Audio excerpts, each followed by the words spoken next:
বন্ধুরা, ভিডিও বানানো অনেক পরিশ্রমের কাজ। তাই বলবো, সকলেই ভিডিওটা শেয়ার করে দিবেন এবং লাইক কমেন্ট করবেন। আপনাদের দেখানোর জন্য নিজেকে অনেক পরিশ্রম এবং লাইভের রিস্ক, অনেক শ্বাসকষ্ট হচ্ছে। 42,000 ফুট উপরে, 42,000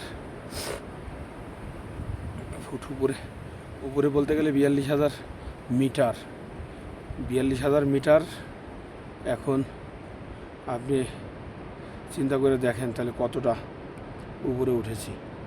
তাই আপনারা অবশ্যই ভিডিওটাকে লাইক করবেন, শেয়ার করবেন এবং কমেন্ট করবেন। বাংলা ভ্রমণ ইউটিউব চ্যানেল থেকে সকলকে জানাই ধন্যবাদ ও শুভকামনা রইল আপনাদের জন্য। ধন্যবাদ।